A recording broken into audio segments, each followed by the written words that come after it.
Welcome to our Tall Tales program. This week in your take-home packet, you get a little treat. It's called a Johnny Appleseed treat. You'll see when you pick it up. And you also get to make a Johnny Appleseed hat. Today, I'm going to share with you some tall tales. And the first story that I have is about Paul Bunyan and his family. You might not know that he had a family. And it's called The Bunyans, and it's written by Audrey and David Shannon, and it's a Blue Sky Press book.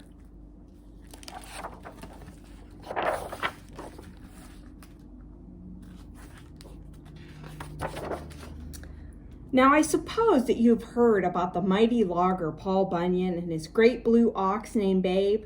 In the early days of our country, Paul and Babe cleared the land for the settlers, so farms and cities could spring up. And you probably know that Paul was taller than a redwood tree and stronger than 50 grizzly bears and smarter than a library full of books. But you may not know that Paul was married and had 2 fine children. One day when Paul Bunyan was out clearing a road through the forest of Kentucky, a great pounding began to shake the earth. Looking around, Paul discovered an enormous hole in the side of a hill. The lumberjack pulled up an acre of dried cane and fashioned a torch to light his way. Paul climbed inside the hole and followed the sound underground for miles until he came to a large cavern glistening with crystals. By the flickering light of his torch, he saw a gigantic woman banging a behemoth pickaxe against a wall. It was love at first sight. "I'm Carrie McIntyre," the gigantic woman said. "I was sitting on the hill when my lucky wishbone fell down a crack into the earth. I've been digging all day trying to find it." With a grin on his face as wide as the Missouri River, Paul reached into his shirt pocket. "I've got one too," he said, pulling out his lucky wishbone. "Marry me, Carrie, and we will share mine." Carrie agreed, and their wedding invitations were mailed out right away. The invitations were so large, only one needed to be sent to each state. Everyone could read them for miles. The invitation said, "You are cordially invited to the mammoth wedding of Paul Bunyan and Carrie McIntyre." The couple were married in the enormous crystal chamber that Carrie had carved. And after the ceremony, folks began to call it Mammoth Cave. The giantess had dug more than 200 miles, making it the longest cave in the world, so the name fit perfectly. Paul and Carrie settled down on a farm in Maine, and soon there were 2 new Bunyans. While Paul Bunyan traveled with his logging crew, Ma Bunyan worked the farm and cared for their jumbo boy named Little Jean and their gigantic girl named Teeny.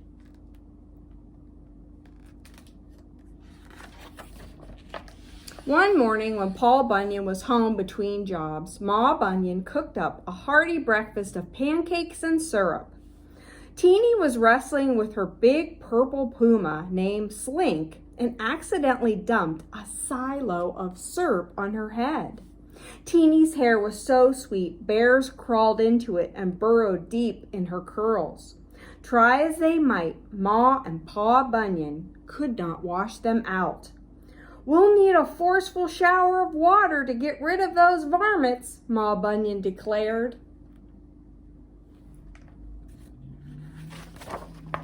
Paul Bunyan had an idea. He placed his daughter on Babe and he led them to the Niagara River in Canada.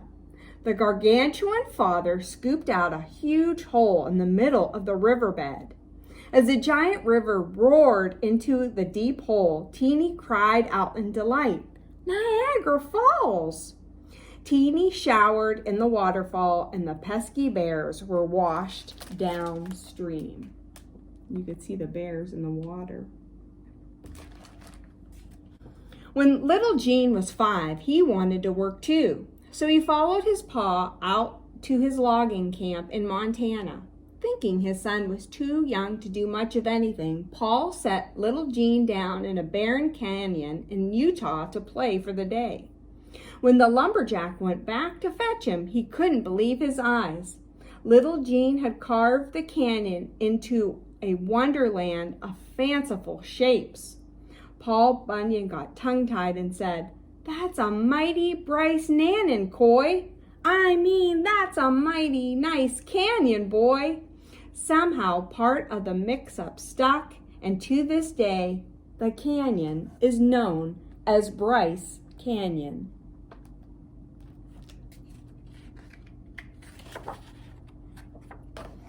After all that sculpting, little Jean's shoes were full of sand. Pa knew Ma Bunyan wouldn't want her clean floors dirtied up, so he told little Jean to sit down and empty out his shoes. The sand from little Jean's shoes blew away on the eastern wind and settled down a state away. It covered a valley 10 miles long, making sand dunes 800 feet high. Everyone knows that's how the great sand dunes of Colorado came to be. One summer, little Jean and Teeny wanted to go to the beach. Ma Bunyan told them to follow a river to the ocean, but all the rivers flowed west back then, so they missed the Atlantic Ocean and ended up on the other side of the country instead.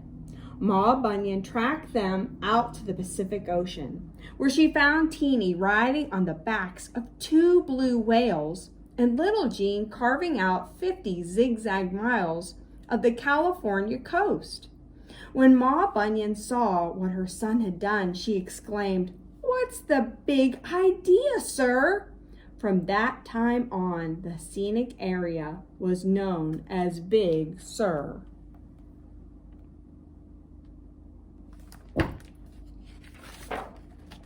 Ma Bunyan knew she had to put up a barrier to remind her children not to wander off. So on the way home, everyone pitched in and built the Rocky Mountains. Teeny gathered up and sorted out all the rivers, letting some flow east and others west. After that, the children had no trouble following the eastern rivers down to the Atlantic Ocean. And when they wanted to go out exploring, Ma Bunyan would call out, "Now don't cross the Continental Divide, children."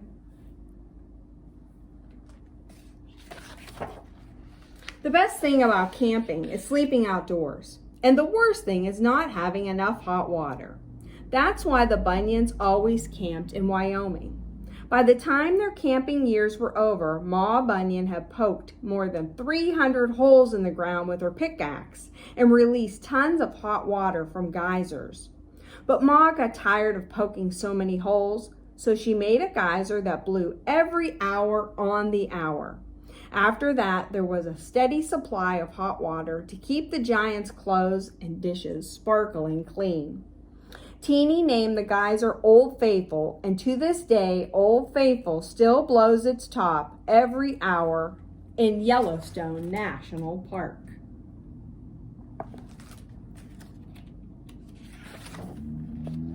As our great country grew up, so did the Bunyan children.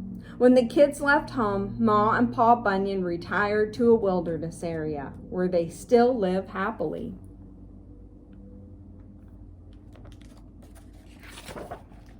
Teeny hitched a ride on a whale over to England and became a famous fashion designer.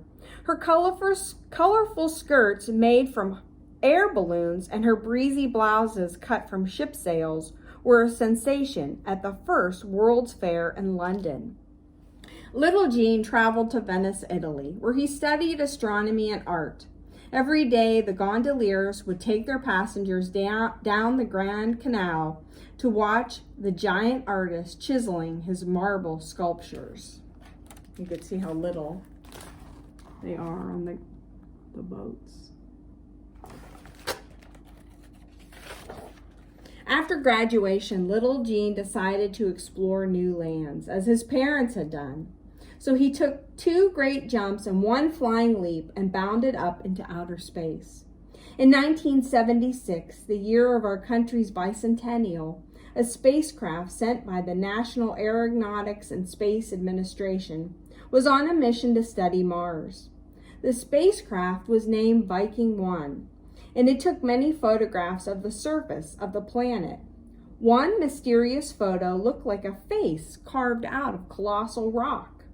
Some say the photograph is not a face, but an illusion caused by light and shadows on the rock. Others think the famous Martian face is just the spitting image of little Gene Bunyan. If that's so, who knows what he's up to on the other planets? Only time will tell. The end. A Sharp Texas Tall Tale. The annual Texas County Fair was just around the corner. Now, the Texas County Fair wasn't just any fair. It was Ohio's most unusual fair. You see, Texas County wasn't just another county in Ohio. It was like another state. It was simply like living in the state of Texas. They did things big in Texas County. The fair, for example, was the longest midway of any fair in the United States. It started out as a narrow thing, but got wider along its 200-mile path.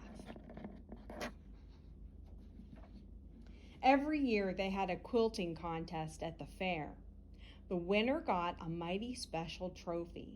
So you can understand why everyone wanted his or her quilt to win. Months before the fair, you could find everyone sitting around their tables quilting until they thought their fingers would fall off.